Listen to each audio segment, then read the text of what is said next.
কোন বান্দা যদি রমজানুল মুবারকে আল্লাহর কোরআন নাজিলের মাসে যদি একটি ফরজ আদায় করে, নবীজি সাল্লাল্লাহু আলাইহি ওয়াসাল্লাম বর্ণনা করেন অন্য মাসের 70টা ফরজের সমতুল্য সওয়াব আমলনামার মাঝে মহান আল্লাহ তাআলা দান করেন। রমজান মাস এমন দামি মাস, গুনাহ মাফের মাস। রমজান মাস এমন দামি মাস, তাকওয়ার মাস। রমজান মাস এমন দামি মাস, রহমতের মাস। রমজান মাস এমন দামি মাস যাহাকে বলা হয় মাগফিরাতের মাস। রমজান মাস এমন দামি মাস যাকে বলা হয় নাজাতের মাস। যেই মাস আরম্ভ হইলে রহমতের দরজা আল্লাহ তাআলা খুলে দেয় ও ফুরন্ত বৃষ্টির ফুটার চেয়ে বেশি রহমত আল্লাহ তাআলা নাজিল করে। যদি বান্দা রোজা রাখার মতো রোজা আদায় করতে পারে, শুধু উপবাস থাকার নাম রোজা নয়, শুধু ক্ষুধার্ত থাকার নাম রোজা নয়। অত্যন্ত সূক্ষ্ম কথা, একটু এক পলক মনোযোগ দিয়া শুনতে হবে। ভাইরা আমার, শুধুই সারাটা দিন উপবাস থাকার নাম রোজা বা সিয়াম নয়। রমজানের রোজা শুধু না খেয়ে পড়ে থাকার নাম রোজা না, জবানেরও রোজা আছে। জবানকে কন্ট্রোল করতে হবে, জবানকে গালাগালি থেকে কন্ট্রোল করতে হবে, জবানকে গীবত পরনিন্দা পরের দোষ চর্চা থেকে বাঁচায় রাখতে হবে। কান একটা নিয়ামত, কান দ্বারা গীবত শোনা যাবে না, কান দ্বারা গান বাদ্যযন্ত্রের আওয়াজ শ্রবণ করা যাবে না। যেই কাজ করলে গুনাহ হয় এমন কোন গুনাহের কান, এমন কোন গুনাহের কাজের খবর কান দ্বারা শ্রবণ করা যাবে না। তাহলে এখান থেকে বুঝলাম জবানেরও রোজা আছে, কানেরও রোজা আছে, নাকেরও রোজা আছে, পায়ের রোজা, হাতের রোজা। হাতের রোজা বলে, হাতের রোজা কাকে বলে? হাত দ্বারা কাউকে আঘাত দেব না, হাত দ্বারা সুদ খাইব না, হাত দ্বারা ঘুষ লিখব না। গুনাহ হয় এমন কোন কর্ম হাত দ্বারা লিখব না, অপরাধ হয়, জুলুম হয় এমন কোন কাজ হাত দ্বারা করব না। মজলুমকে আমি হাত দ্বারা সাহায্য করব। জবানটাকে কালিমাওয়ালা জবান বানায় নিব, জবানটাকে ইমানি জবান বানায় নিব। আমার নবী বলেন, রমজান যখন পাইবা রমজানে জবানটাকে কন্ট্রোল করবা, জবানটাকে গীবত থেকে বাঁচাইবা। বেশি বেশি পরিমাণ আল্লাহ পাকের জিকির করবা বান্দা। রমজান যদি পাও, রাসূল যা নিয়মিত করতেন তাহাজ্জুদের নামাজ রাসূল নিয়মিত করতেন। অনেকের পুরা জন্মেও তাহাজ্জুদ নেই। সপ্তাহে 2 দিন রাসূল রোজা রাখতেন। যদি এটার একটা হিসাব মিলানো হয় আমাদের জিন্দেগির সঙ্গে, সোমবার বৃহস্পতিবার, এটা অনেকে 1 নম্বর হলো জানেও না 2 দিন যে রাসূল রোজা রাখতেন, আর জানলেও অনেকের এই বয়সে এই আমলটা হয় নাই 2 দিন সপ্তাহে রাসূলের অনুসরণে রোজা রাখা। আইয়ামে বীজের রোজা রাসূল 3 দিন মাসের 13, 14, 15 প্রত্যেক আরবি চাঁদের 3 দিন রাসূল নিয়মিত রোজা রাখতেন। এটার সাথেও যদি উম্মতের অনেককে মিলানো হয়, আমাদের অনেকের এটার সাথে পরিচয় নাই, এই রোজা আমরা আদায় করি না। অথচ রাসূলের উম্মত আমরা দাবি করি উম্মতে মুহাম্মদী। জবানের ঠিক নাই, ব্যবসা বাণিজ্য রাসূলের সঙ্গে আমার মিল নাই, পোশাক পরিচ্ছদ রাসূল করিম সাল্লাল্লাহু আলাইহি ওয়াসাল্লামের সঙ্গে আমার মিল নাই, আমার রাজনীতি রাসূলের সাথে মিল নাই। আমি জুলুমের রাজনীতি করি, প্রতিহিংসার রাজনীতি করি, ঠিক না বেঠিক? জুলুম আমার চলাফেরা, আমার লেনদেন রাসূলের সাথে মিল নাই। 5 ওয়াক্ত নামাজ পড়ি, কিন্তু লেনদেন করলে আমি আর মানুষকে ফেরত দিতে চাই না টাকা। এমন মানুষ আছে না? আমি রাসূলের উম্মত দাবি করি, কিন্তু আমানতের দিক দিয়ে হিসাব করলে আমার কাছে কোনো কিছু আমানত থাকে না। কেউ যদি একটা কথারও আমানত দেয়, কথার আমানতটা বলতে দেরি, 5 মিনিট পরেই বাজারে গিয়ে এটা ভ্রষ্ট করে দেয়। এটা রাসূলের আখলাক ছিল। কথার আমানত, অর্থের আমানত, মাল সম্পদের আমানত, কোনোটাই যেন আমাদের মাঝে নাই। সবগুলো যেটা রসুল নিষেধ করছেন এগুলো যেন আমরা বেশি করে করি। রসুল যেটা নিয়মিত করছেন এটা যেন আমরা কখনোই করি না। কিন্তু দাবিতে আমরা উম্মত, আশেকে রসুল অনেকে দাবি, ঠিক না বেঠিক বলে? ভাইয়েরা আমার, আমরা দাবি করি রসুলের উম্মত, কিন্তু দাবি করলেই উম্মত হওয়া যায় না। রসুলের সঙ্গে আমাদের জিন্দেগির আমলগুলো মিলন হতে হবে। রসুল জিন্দেগিতে জবান দ্বারা কোনো মানুষকে গালি দেয় নাই। রসুল জীবনে জবান দ্বারা কাউকে কটু কথা, কটু বাক্য ব্যবহার করে নাই। মানুষ কষ্ট পাবে এমন কোনো কথা তাকে বলে নাই। মানুষ আঘাত পাবে এমন কোনো আচরণ রসুল কাউকে করে নাই। যদি মানুষটা বেঈমান কাফের হয়তো তার সঙ্গেও রসুল এমন সুন্দরভাবে ব্যবহার করেছে, এমন ঘটনা অভাব নাই। আমার নবীজি রহমাতুল লিল আলামিনের আখলাক, রসুলের আচরণের কারণে বহু বেঈমান কাফের কালিমা পড়ে পর্যন্ত মুসলমান হয়ে গিয়েছে। শুধু আখলাকের কারণে রসুলের জবানের ভাষাগত এত মধু ছিল, যার কারণে বহু বেঈমান পর্যন্ত ইসলামের ছায়া তলে আগমন করতেছিল। রসুল এই জন্য জীবনে জবান দ্বারা কোনো মানুষকে গালি দিয়েছে, বেঈমানরা পর্যন্ত প্রমাণ করতে পারে নাই। বেঈমানরা পর্যন্ত বলেছে আরবের জমিনে মুহাম্মদের মতো এত নম্রভদ্র কোনো মানুষ আগেও দেখি নাই, বর্তমানেও নাই। কিয়ামত পর্যন্ত মুহাম্মদের মতো এত নম্রভদ্র কেউ আসবে বলে আমরা কল্পনা করতে পারি না। আমার নবীজি রহমাতুল লিল আলামিন এই জবান দ্বারা কাউকে আঘাত দেয় নাই। আমার নবী জবান দ্বারা কাউকে কষ্ট দেয় নাই। আমার নবী জবান দ্বারা কারো গীবত শিকায়াত পরনিন্দা করে নাই, পরনিন্দা করে নাই, দুশ্চর্চা করে নাই, গোপন কথাগুলো মানুষের সামনে বলে বেড়ায় নাই। আমরা তো দাবি করি রসুলের উম্মত, অথচ আমাদের জবান দ্বারা কেউ রেহাই পায় না। আমাদের জবানের গালাগালি থেকে কেউ রেহাই পায় না। আমাদের জবানের গীবত থেকে কেউ যেন রেহাই পায় না।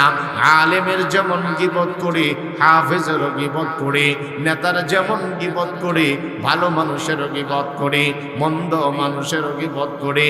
আমার জবান থেকে, আমার জবানের গালি থেকে যেন কেউ বাঁচতে পারে না। আমার জবানের গীবত থেকে যেন কেউ রেহাই পায় না। অথচ রসুল এর সুন্নত কিন্তু এটা না রে ভাই। আমার নবী চিনা অচিনা সবাইকে, কাউকে আমার নবীজি গালি দিতেন না। আমার নবীজি যা করছেন তা করা হলো আশেক রাসূল। আমার ভাইরা, আমরা তো দাবি করি রসুলের আশেক, রসুলের উম্মত, দাবিতে যদিও করি রসুলের উম্মত, কিন্তু আমলের দিক দিয়া একটাও নাই। রসুল জিন্দেগিতে নামাজ ছাড়ে নাই। আমরা নামাজের ব্যাপারে একেবারে বেখবর, কোনো খবর নাই। নামাজের ব্যাপারে যেন আমাদের কোনো গুরুত্ব নাই। রসুল জিন্দেগিতে তাহাজ্জুদের নামাজ ছাড়তেন না। আমরা জিন্দেগিতে অনেকে এমন আছি তাহাজ্জুদের নামাজটা পর্যন্ত পড়ি না। আমরা দাবি করি রসুলের উম্মত। রসুল জিন্দেগিতে 5 ওয়াক্ত নামাজ ছাড়ে নাই। রসুল জিন্দেগিতে কোনো আমল বাদ দেয় নাই। রসুল প্রতিদিন কোরআনে কারীমের তিলাওয়াত করতেন। আমার কোরআনের তিলাওয়াত রমজান ছাড়া সাধারণত আমার আদায় হয় না। রসুল কোরআনে কারীমকে অত্যন্ত বেশি মহব্বত এবং ভালোবাসতেন, কিন্তু এই আমল আমার মাঝে নাই। রসুল প্রতি সপ্তাহে বৃহস্পতিবার এবং সোমবার রোজা আদায় করতেন 12 মাস নিয়মতান্ত্রিক ভাবে। আমার নবীজি সপ্তাহে 2 দিন রোজা আদায় করতেন, সোমবার এবং বৃহস্পতিবার। এই কথাটার দিকে মিলাইলে এই আমলটাও আমাদের অনেকের ভেতরে নাই। শুধু তাই নয়, প্রত্যেক মাসে আমার নবীজি তিনটা করে রোজা আদায় করতেন, যাকে বলা হয় আইয়ামি বীজের রোজা। মাসের প্রত্যেক আরবি মাসের 13, 14, 15 মোট তিনটা রোজা আমার নবীজি প্রতি মাসে আদায় করতেন। এগুলো যদি তুমি আদায় করো, একটা সুন্নত আদায় করা হয় না। কিন্তু আমাদের এই সুন্নতের ধারে কাছে অনেকেই নাই। আমার নবীজি রজব এবং শাবান আরম্ভ হইলে ইদা দাখালা রমাদান, আমার নবীজি বলেন যে ইদা দাখালা রজবা, যখন রজব মাস আরম্ভ হইতেন আমার নবীজি রাহমাতুল্লিল আলামিন আল্লাহ রাব্বুল আলামিনের দরবারে দোয়া করতেন, আল্লাহুম্মা বারিক লানা ফি রজবা ওয়া শাবান ওয়া বাল্লিগনা রমাদান। পড়ুন না আমার সাথে, এটা তো দোয়া। আল্লাহুম্মা বারিক লানা ফি রজবা ওয়া শাবান ওয়া বাল্লিগনা রমাদান। আল্লাহুম্মা বারিক লানা ফি রজব ওয়া শাবান ওয়া বাল্লিগনা রমাদান। আমার নবীজি এভাবে মায়া পয়রা দোয়া করতেন, আল্লাহ রজব আরম্ভ হয়েছে, রমজান কিন্তু দেরি না, শাবান চলতেছে, আল্লাহ রমজান কিন্তু আর দেরি না, আর কালক্ষেপণ না করে রাসূল দোয়া করতেন। পাশাপাশি যত আমল দরকার তত আমল রাসূল বাড়ায়া দিতেন। কুরআনে হাকিমের তিলাওয়াত অন্যান্য মাসের চেয়ে রমজানের আগের মাস শাবান এবং রজব মাসে বাড়ায়া দিতেন। দান সদকা আমার নবীজির ব্যাপারে বর্ণনা আছে। নবীজি বলেন, আকাশ থেকে যে বাতাস মানুষের উপরে বর্ষিত হয়, বাতাসের গতির মতো আল্লাহর নবী আল্লাহর পথে দান সদকা আমল করেছেন। বাতাসের গতি যেমন স্পিরিটের মধ্যে আসে, আল্লাহর রাসূল সেভাবে আল্লাহ পাকের পথে রমজান মাসে দান করতেন। সুবহানাল্লাহ। শাবান মাসে দান করতেন, রজব মাসে রাসূল দান করতেন। কোরআনে কারীমের তেলাওয়াত আমার নবীজি সাল্লাল্লাহু আলাইহি ওয়াসাল্লাম কোরআনকে অত্যন্ত বেশি মহব্বত করতেন। কোরআনকে নিজে তেলাওয়াত করে সাহাবায়ে কেরামকে শোনাতেন। সাহাবীদের জবান থেকেও আমার নবীজি কখনো কখনো কোরআনে হাকিমের তেলাওয়াত শ্রবণ করতেন। সুবহানাল্লাহ। তাহলে এটাও একটা সুন্নত, নিজেরা তেলাওয়াত করে বাচ্চাদেরকে শোনানো, বাচ্চাদের কাছ থেকে, স্ত্রীর কাছ থেকে, সন্তানাদির কাছ থেকে তেলাওয়াত মাঝে মাঝে শোনা, এটা রাসূল করতেন। তেলাওয়াত যে সাহাবী যতভাবে পারতেন তাদের জবানে তেলাওয়াত শুনতেন, বলতেন একটু পড়ে শোনাও। হাদিসেও তো একজন সাহাবীর নাম আছে কারিউল কোরআন। হযরত সাহাবীর নাম হইল উবাই ইবনে কাব রাদিয়াল্লাহু আনহুমা, যার কোরআনে কারীমের তেলাওয়াত অনেক বেশি সুন্দর ছিল। এবং এই সাহাবীর তেলাওয়াত শুধু জমিন মানুষের মাঝে সমাদৃত ছিল না, বরং ওই সাহাবীর তেলাওয়াত শ্রবণ করার জন্য স্বয়ং আল্লাহ তার নাম ধরে রাসূলকে আদেশ করছে। একটু জোরে বললেন না যে সুবহানাল্লাহ। সাহাবীর নাম ধরে বলছেন, হুজুর আপনি তার তেলাওয়াত আপনি শ্রবণ করুন। তাহলে বোঝা গেল উনি সাহাবীদের মধ্যেও মশহুর ছিলেন কারি সাহেব, আর আসমানেও যিনি মশহুর হয়ে গেছেন, যার কারণে আল্লাহ পাক রাসূলকে পর্যন্ত বলছেন আপনি ওনার পড়া শুনেন। তাহলে আন্দাজ করা যায়, অনুমান করা যায়, ধারণা এই করা যায় যে ওনার তেলাওয়াত শুধুই সুন্দর ছিল না, কলবের অবস্থাও অত্যন্ত ভালো ছিল। উপরের সাইড জাহিরি অবস্থা যেমন ছিল, ভেতরের বাতিনি অবস্থা আরো বেশি সুন্দর ছিল। আমাদের উপরের হালতটা অনেকের ভালো, ভিতর অবস্থা একবারে কালসা। ঠিক না বেঠিক বলেন? আপনারা রাগ হইতেছেন কিনা আল্লাহ জানে। উপরের অবস্থা অনেকের ফিটফাট, ভেতরের অবস্থা, ভেতরটা তো আর দেখা যায় না, মাঝে মধ্যে আচরণে বোঝা যায় এটা মানুষ না খারাপ। আমার কথা বলেন না, মাঝে মধ্যে আচরণে বোঝা যায় এটা আসলে বাপ ধরছে ভালো মানুষের, কিন্তু স্বার্থে আঘাত পড়লে এটা আর মানুষ থাকে না, অমানুষের রূপান্তরিত। তাহলে ওই সময় ধরা পড়ে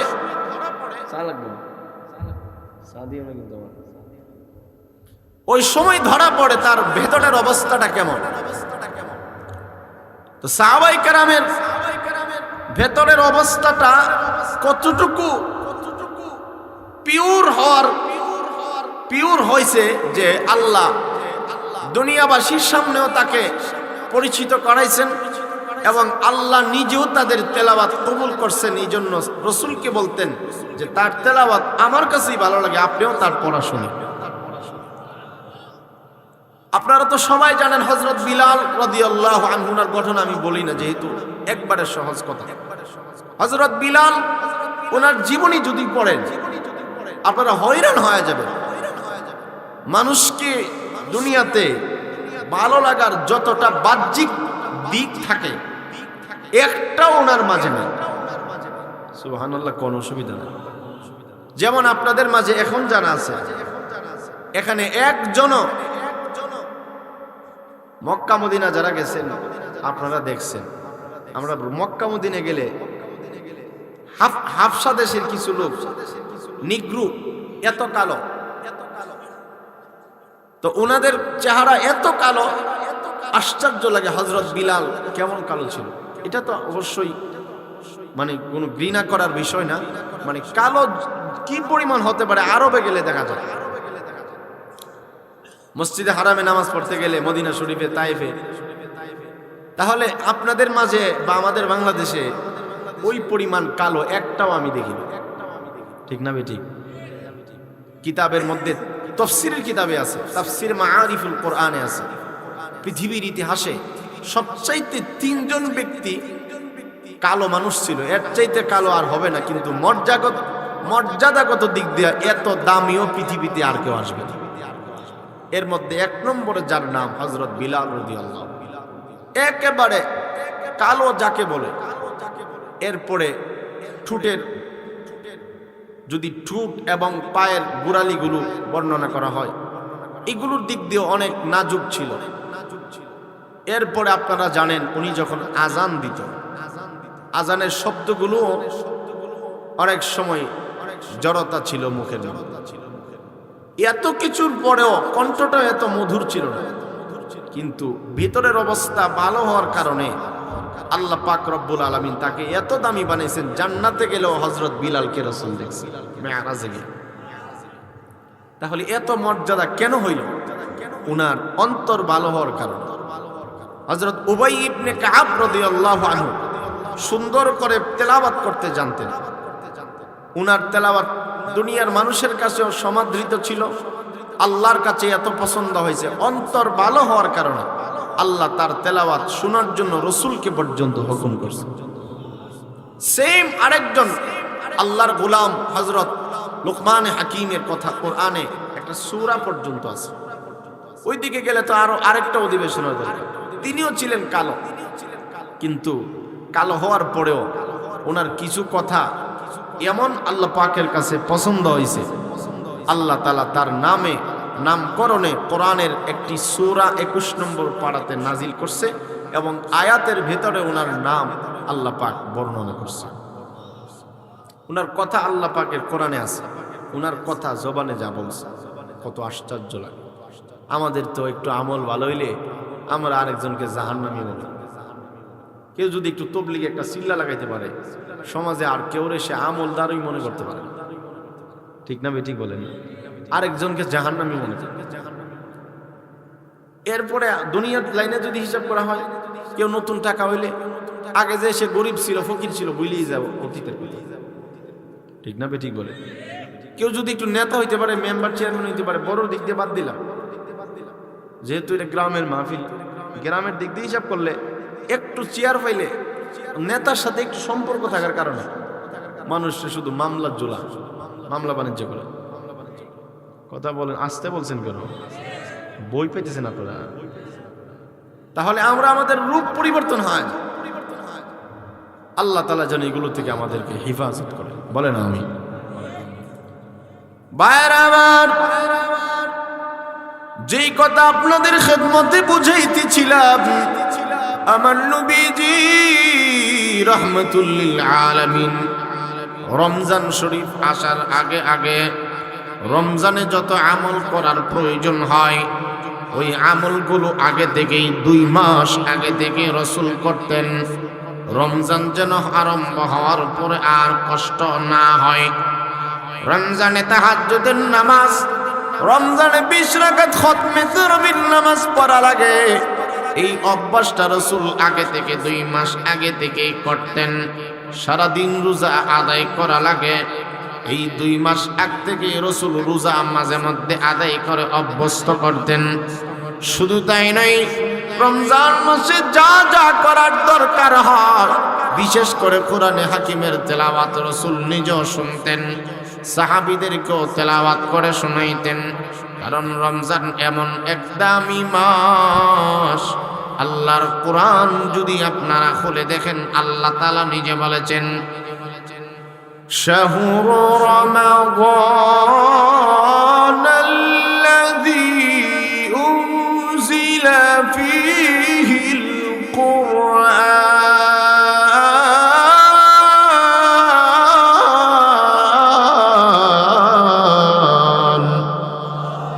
আর একটু মহব্বতে বলুন না আল্লাহু আকবার।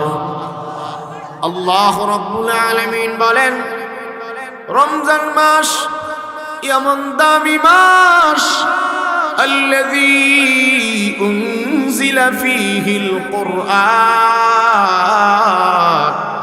এই মাস এমন মহিমান্বিত মাস, এমন মর্যাদা সম্পন্ন মাস, যেই মাসে আমি আল্লাহ রাব্বুল আলামিন কোরআনে হাকিম অবতীর্ণ করেছি।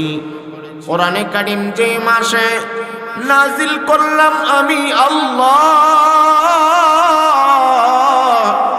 পৃথিবীর মাঝে এত দামি কিতাব, এত দামি গ্রন্থ আর দ্বিতীয়টা নাই। এমন দামি কিতাব রমজান মাসে আমি আল্লাহ অবতীর্ণ করলাম।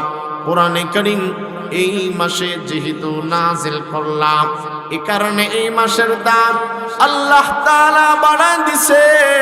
হাদিস শরীফের মধ্যে যদি আপনাদেরকে নিয়ে যায়, রমজান মাসটার দাম শুধু আল্লাহ কত বেশি বাড়িয়েছেন। আমার নবীজি রাহমাতুল লিল আলামিন বলেন, আল্লাহর রাসূল বলেন, ইদা দাখালা রমাদান ফুতিহাত আবওয়াবুল জান্নাহ ওয়া গুল্লিকাত আবওয়াবুন নার ওয়া সুলসিলাতিশ শায়াতিন ওয়া ফি লাফজিন ওয়া সুফিদাতিশ শায়াতিন আও কামা ক্বালা আলাইহিস সালাতু ওয়াস সালাম। কথাটা দিল দিয়া বুঝবেন।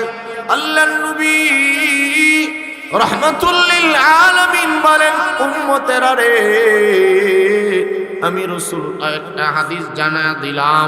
রাসূল বলেন, ইদা দাখালা রমাদান ফুতিহাত আবওয়াবুল জান্নাহ ওয়া গুল্লিকাত আবওয়াবুন নার।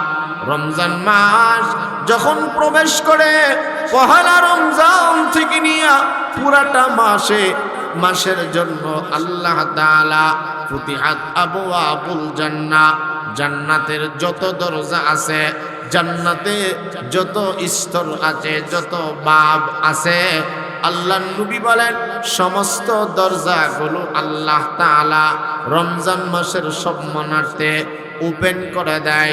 রমজানের সম্মানার্থে জান্নাত আল্লাহ তাআলা খুলে দেয়। ওয়া ফুতিহাত আবওয়াবুল জান্নাহ ওয়া গুল্লিকাত আবওয়াবুন নার। জাহান্নামের দরজা আমরা কোরআনে যদি আপনাদেরকে নিয়ে যাই, সূরাতুল হিজরের মাঝে আপনারা পাবেন লাহা সাবআতু আবওয়াব। আল্লাহ পাক বলেন, জাহান্নামের দরজা 7টা দরজা। যত দরজা থাকুক না কেন, রমজান মাসের মান সম্মানার্থে আল্লাহ রাব্বুল আলামিন এই দরজাগুলোকে বন্ধ করে দেয়। জাহান্নামের আযাব রমজানের কারণে কাউকেই আল্লাহ তাআলা দান করেন না। এই মাসের এত দাম, আমার নবীজি আরো বলেন, উম্মত আমার, রমজান মাস এত দামি মহিমান্বিত মাস, এই মাসে একটি নফল বন্দিগি যদি কোনো বান্দা বান্দি করে, রমজান মাসের কারণে একটা নফল বন্দিগি করলে অন্য মাসের ফরজের সমতুল্য সওয়াব আল্লাহ তাআলা প্রতিদান দান করে দেয়। সুবহানাল্লাহ। কোন বান্দা যদি রমজানুল মুবারকে আল্লাহর কোরআন নাজিলের মাসে যদি একটি ফরজ আদায় করে, নবীজি সাল্লাল্লাহু আলাইহি ওয়াসাল্লাম বর্ণনা করেন অন্য মাসের 70টা ফরজের সমতুল্য সওয়াব আমলনামার মাঝে মহান আল্লাহ তাআলা দান করেন। রমজান মাস এমন দামি মাস, গুনাহ মাফের মাস। রমজান মাস এমন দামি মাস, তাকওয়ার মাস। রমজান মাস এমন দামি মাস, রহমতের মাস। রমজান মাস এমন দামি মাস যাহাকে বলা হয় মাগফিরাতের মাস।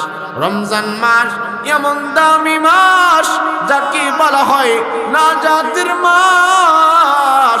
যেই মাস আরম্ভ হইলে রহমতের দরজা আল্লাহ তাআলা খুলে দেয় ও ফুরন্ত বৃষ্টির ফুটার চেয়ে বেশি রহমত আল্লাহ তাআলা নাজিল করে।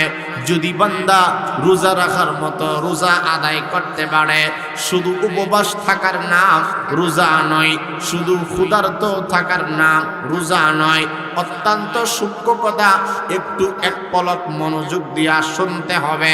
ভাইরা আমার, শুধুই সারাটা দিন উপবাস থাকার নাম রোজা বা সিয়াম নয়। রমজানের রোজা শুধু না খেয়ে পড়ে থাকার নাম রোজা না, জবানের রোজা আছে। জবানকে কন্ট্রোল করতে হবে, জবানকে গালাগালি থেকে কন্ট্রোল করতে হবে, জবানকে গীবত পরনিন্দা পরের দোষ চর্চা থেকে বাঁচায় রাখতে হবে। কান একটা নিয়ামত, কান দ্বারা গীবত শোনা যাবে না, কান দ্বারা গান বাদ্যযন্ত্রের আওয়াজ শ্রবণ করা যাবে না। যেই কাজ করলে গুনাহ হয় এমন কোন গুনাহের গান, এমন কোন গুনাহের কাজের খবর কান দ্বারা শ্রবণ করা যাবে না। তাহলে এখান থেকে বুঝলাম জবানেরও রোজা আছে, কানেরও রোজা আছে, নাকেরও রোজা আছে, পায়ের রোজা, হাতের রোজা। হাতের রোজা বলে, হাতের রোজা কাকে বলে? হাত দ্বারা কাউকে আঘাত দেব না, হাত দ্বারা সুদ খাইব না, হাত দ্বারা ঘুষ লিখব না। গুনাহ হয় এমন কোন কর্ম হাত দ্বারা লিখব না, অপরাধ হয়, জুলুম হয় এমন কোন কাজ হাত দ্বারা করব না। মজলুমকে আমি হাত দ্বারা সাহায্য করব। জবানটাকে কালিমাওয়ালা জবান বানায় নিব, জবানটাকে ঈমানি জবান বানায় নিব। আমার নবী বলেন, রমজান যখন পাইবা রমজানে জবানটাকে কন্ট্রোল করবা, জবানটাকে গীবত থেকে বাঁচাইবা। বেশি বেশি পরিমাণ আল্লাহ পাকের জিকির করবা বান্দা। রমজান যদি পাও বেশি বেশি পরিমাণ আস্তাগফিরুল্লাহ তুমি আদায় করবা। কেউ যদি আস্তাগফিরুল্লাহ রমজান পাইয়া বেশি বেশি পড়ে, আল্লাহ পাকের ওয়াদা, আমি ওয়াদা দিলাম আমার বান্দার জিন্দেগীর গুনাহগুলো মাফ করে দেওয়া হবে। আল্লাহু আকবার বলেন। যেমন কোরআনের মধ্যে আছে, হাদিসের মধ্যে আছে। আল্লাহ তাআলা বলেন সূরা নূহের 10, 11, 12 তিনটি আয়াতের মধ্যে আল্লাহ তাআলা বলেছেন, তুমি যদি তোমার জবানটাকে আস্তাগফিরুল্লাহর দ্বারা সাজাতে পারো, জবানে যদি পড়ো আস্তাগফিরুল্লাহ, আল্লাহ পাকের ওয়াদা খেয়াল করেন, ফাকুল তুস্তাগফিরু রাব্বাকুম ইন্নাহু কানা গফফারা। আল্লাহ তাআলা বলেন, এই আমল যদি কেউ পরিণত বানায় নেয়, আস্তাগফিরুল্লাহ বলুন না মোহাব্বতের সাথে, গুনাহ মাফের আশায় পড়েন সবাই এখানে যারা, আস্তাগফিরুল্লাহ জবানটা একটু শব্দ করে পড়েন আস্তাগফিরুল্লাহ। কেউ যদি জবানে পড়ে আস্তাগফিরুল্লাহ, আল্লাহ পাকের ওয়াদা 1 নম্বর জিন্দেগীর গুনাহ আমি আল্লাহ তাআলা মাফ করে দেব। আল্লাহ পাকের কোরআনে যদি যান, আল্লাহ তাআলা আরো বলেন ইউরসিলিস সামাআ আলাইকুম মিদরারা। ঘন ঘন যদি বেশি বেশি পরিমাণ যদি কোন বান্দা আস্তাগফিরুল্লাহ পড়ে, বান্দা ওয়াদা দিচ্ছি, ওয়াদা দিলাম আমি যেমন গুনাহ মাফ করে দেব। 2 নম্বর, আকাশ হতে রহমতের বৃষ্টি নাজিল করে দেব, তথা রহমতের বৃষ্টি তোমাদের জন্য যখন যা লাগবে দান করব। ওই উমদিদিকুম বিআমওয়ালি ওয়া বানিন। আল্লাহ তাআলা বলে কেউ যদি আস্তাগফিরুল্লাহ পড়ে, যাদের মাল দরকার, সম্পদ দরকার, আর্থিকভাবে তুমি অসচ্ছল, ওয়াদা দিলাম ওয়ায়ুমদিদিকুম বিআমওয়াল, সচ্ছলতার জিন্দেগি দান করব। মাল দরকার, অর্থ দরকার, গরিবী হালত দূর হয় না, পড়ো বেশি বেশি আস্তাগফিরুল্লাহ, গরিবী অবস্থা দূর করে ধনাঢ্যবান বানায়া দিবা। ওয়াবানিন, আল্লাহ পাক বলে সন্তানাদি যদি তোমাদের না হয়, সন্তানাদি হয় না, দম্পতি জীবনে নিঃসন্তান বন্দা হয়ে আছো, মনে মনে চিন্তা করো আর হয়তো ছেলেও হবে না, মেয়ে হবে না, অথবা বিয়ে করেছো বহু বছর হয়ে গেছে, বহু মানুষ বহু কথা কটু কথা বলে, শ্বশুর বাড়িতে এক ধরনের কথা বলে, বাবার বাড়িতে আরেক ধরনের সন্দেহ করে, সন্দেহ আর কুটুবাক্যকে উপেক্ষা করে, টেনশনের কোনো কারণ নাই। আল্লাহ তাআলার ওয়াদা ওয়াবানিন, আল্লাহ তাআলা বলেন পড়ো তুমি আস্তাগফিরুল্লাহ, নিয়মতান্ত্রিক ভাবে পড়া, শুদ্ধ করে পড়া, বেশি বেশি করে পড়া, যখনই সময় পাও তখনই পড়া, যেভাবে আছো সেভাবেই পড়া, হাঁটতেছ তখনও পড়া আস্তাগফিরুল্লাহ, বসে আছো কোনো কর্ম সামনে দেখতেছ না তখনও পড়ো আস্তাগফিরুল্লাহ, গাড়িতে বসে আছো তখনও পড়ো আস্তাগফিরুল্লাহ, জ্যামের মধ্যে আছো তখনও পড়ো আস্তাগফিরুল্লাহ, খেতে খামারে কর্ম করতেছ, কাজ করতেছ, হাতের কাজ পায়ের কাজ, হাতের কাজ হাত করবে, তুমি তোমার জবানটাকে জিকিরে মগ্ন লাগায়া দাও, তুমি তখনও পড়ো আস্তাগফিরুল্লাহ। আল্লাহ তাআলা ওয়াদা করছেন দম্পতি জীবনে যদি নিঃসন্তান থাকো, ওয়াদা দিলাম ছেলেও দেব মেয়েও দিব, সন্তান যদি অবাধ্য হয় বাধ্যগত সন্তান বানায়া দিব। রব্বুল আলামিন আরো বলেন ওয়াজআল লাকুম জান্নাত ওয়াজআল লাকুম আনহারা। আল্লাহ পাকের ওয়াদা পড়ো তুমি আস্তাগফিরুল্লাহ, ইয়া তো আজীব আমলের নাম, সব সমস্যার সমাধান আস্তাগফিরুল্লাহকে বলা হয়। কোরআন বলে যদি পার্থিব জীবনে আস্তাগফিরুল্লাহর আমল বানাতে পারো, ওয়াজআল লাকুম জান্নাত, পরকালে তোমাদেরকে জান্নাতের মেহমান বানায়া দেওয়া হবে, ওয়াজআল লাকুম আনহারা, যেই আল্লাহু আকবার, আল্লাহু আকবার, আল্লাহু আকবার, আল্লাহু আকবার। অথবা আমরা কিন্তু পড়তে পারি লা ইলাহা ইল্লাল্লাহ, লা ইলাহা ইল্লাল্লাহ, লা ইলাহা ইল্লাল্লাহ, লা ইলাহা ইল্লাল্লাহ। অথবা আমরা কিন্তু পড়তে পারি সুবহানাল্লাহ, সুবহানাল্লাহ। পড়েন না ভাই, কষ্ট হইতেছে আপনারা একেবারে চুপ থাকেন কিভাবে? তাহলে এই আমলটা যদি এখানেই না করেন, বাড়িতে গিয়ে কি পরিমাণ করবেন এটা কিন্তু বুঝাই যায়, ঠিক না বেঠি? সময়ে যখন বক্তা একটা বিষয়ে কথা বলে, তখন বক্তা যখন জোরে কথা বলার জন্য বলে তখন বলবেন, না হইলে অন্তত মনে মনে হইলেও পড়বে। কি বলে কথাটা ঠিক না?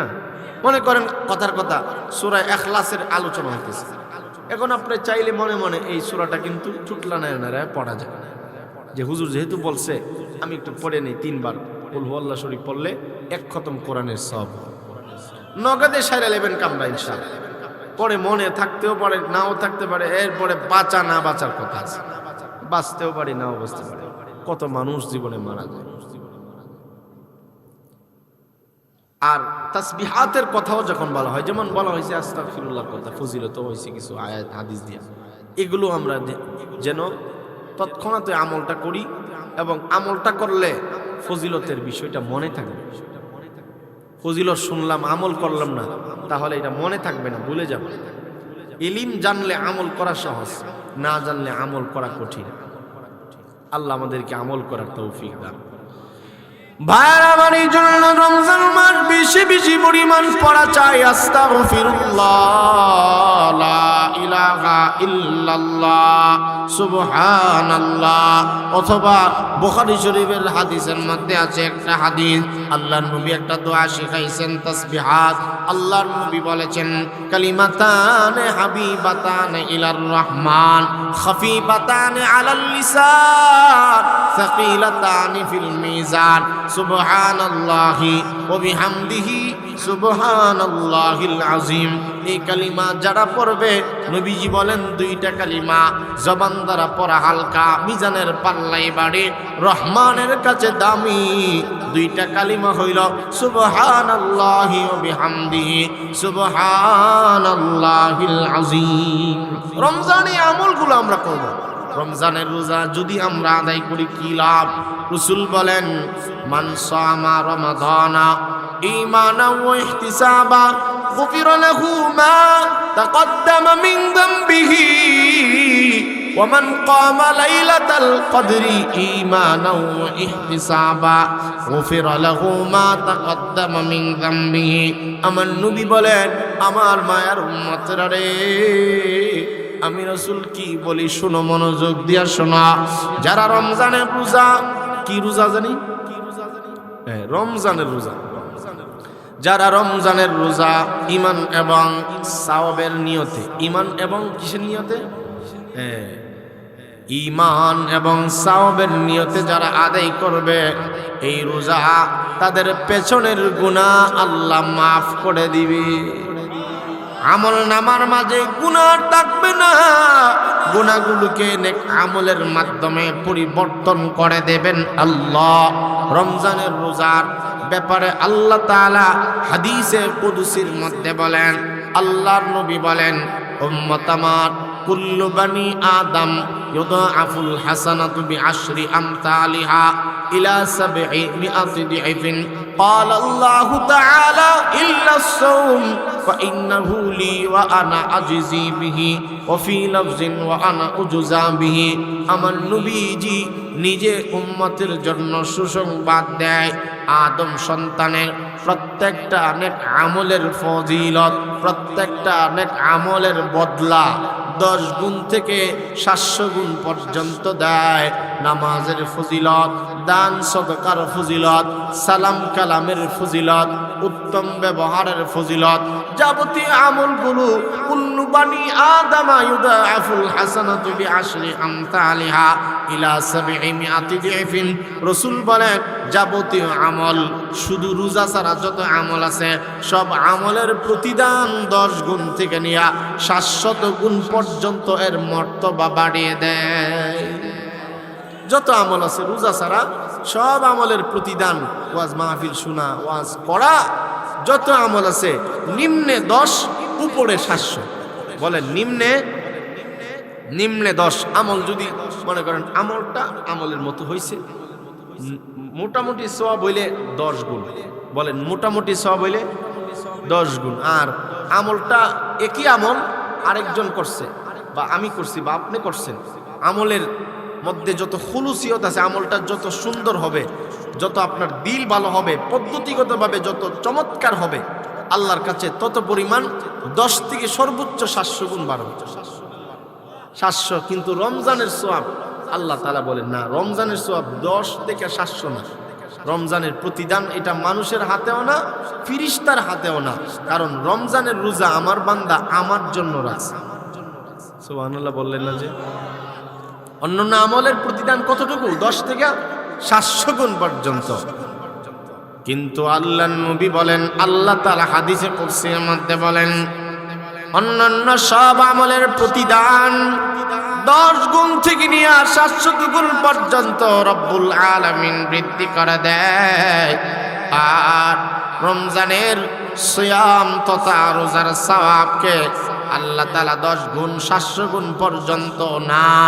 কারণ রমজানের রোজা আলাদা এমন একটা বন্দিগি, বছরে একবার আসে। ইহা বান্দা যেমনি ভাবে কোনো মানুষকে দেখানোর জন্য, রিয়া ইবাদত যেন এটা করে না। যেমন আমার বান্দা এই বন্দেগীটা কেবলমাত্র শুধুমাত্র একমাত্র আমার জন্যই আদায় করে। ফাইন্নাহু লি, নিশ্চয়ই রোজা আমার জন্য। যেই বন্দেগী আমার জন্য আমার বান্দারা আদায় করে, এই বন্দেগীর উজরাত, এই বন্দেগীর প্রতিদান আমি আল্লাহ নিজ কুদরতি হাতে আমার বান্দাদেরকে দান করে দেয়। প্রতিদান আমি নিজে দান করি। আল্লাহু আকবার, জিন্দাবাদ জিন্দাবাদ। ঘরে ঘরে ঝালো, ঘরে ঘরে ঝালো, ঘরে ঘরে ঝালো। আল্লাহু আকবার। তাহলে মুহতারাম হাজিরিন, কোরআনে কারীম হাদিস থেকে বুঝলাম রমজানের রোজা আমাদের জন্য, প্রত্যেকের জন্য ফরজ, নতুন করে নয়। কুতিবা আলাইকুমুস সিয়াম কামা কুতিবা আলাল্লাযীনা মিন ক্বাবলিকুম লাআল্লাকুম তাত্তাকুন। নতুন করে আল্লাহ পাক এটাকে আবশ্যক বা ফরজ বানায় নাই। আল্লাহ পাক আগেকার নবীদের জমানাতেও ফরজ ছিল, কিন্তু পদ্ধতিগতভাবে কিছুটা ব্যবধান ছিল অন্য অন্য নবীদের উম্মতের জন্য। আমাদের এমন সুযোগ ছিল না, এরা ইফতারের সুযোগ ছিল না, সাহারির সুযোগ ছিল না, সারাদিন রোজা রাখতে হতো। আল্লাহ তাআলা আমাদেরকে মাঝখানে গেফে গেফে রমজানের সিয়াম আদায় করার মাধ্যমে খাবারের সুযোগ দিয়েছে। রমজানে খাইলেও সব, সুবহানাল্লাহ বলেন না। স্বাস্থ্যগত দিক দিয়ে, বৈজ্ঞানিক দিক দিয়েও যদি আলোচনা করা হয়, এটা আরো সময়ের ব্যাপার। বৈজ্ঞানিকরা, ডাক্তাররাও বলে রোজা রাখলে বান্দাবান্দির মানুষের, প্রত্যেকটা মানুষের অনেক দিক দিয়ে, মাথা থেকে নিয়ে অঙ্গ প্রত্যঙ্গের সব দিক দিয়ে উপকার। এটাকে যেন আমরা বুঝা মনে না করি, এটাকে যেন আমরা অনেক বড় একটা কষ্টের কাজ মনে না করি।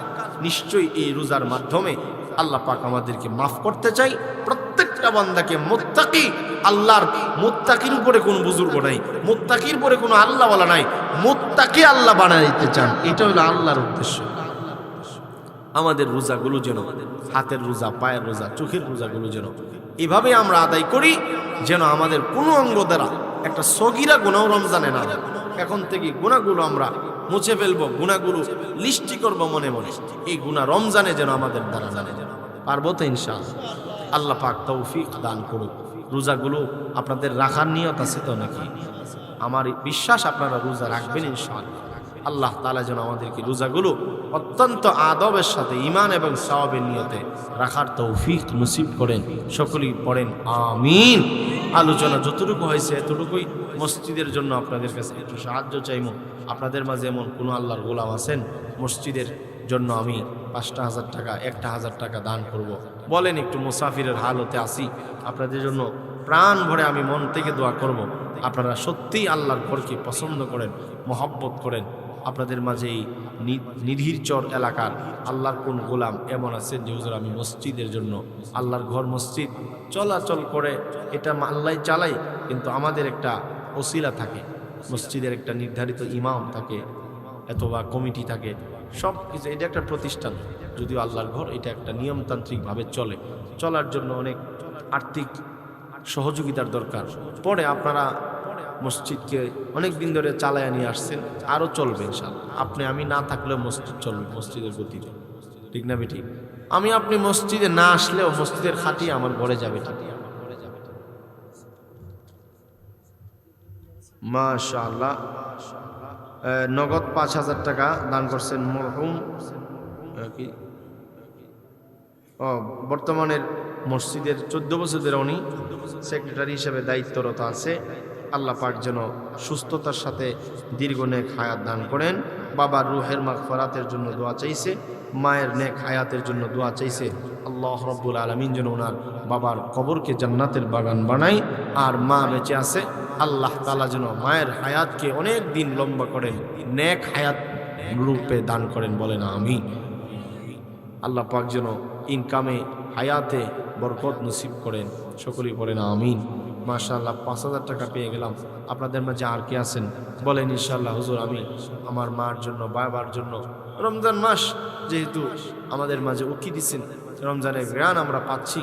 আমাদের মাঝে অনেকের প্রস্তুতি শুরু হয়ে গেছে। মসজিদের কমিটির মাঝে একটা প্রস্তুতি, রমজান আসছে, রমজানে কিছু আলাদা এবাদত আছে, তারাবি আছে, রমজানে বিভিন্ন এবাদত আছে, আমরা নিজেরাও করি এবং খাবার দাবারের দিক দিয়ে আমরা প্রস্তুতি নিতেছি, এটাও এবাদতের মধ্যেই শামিল।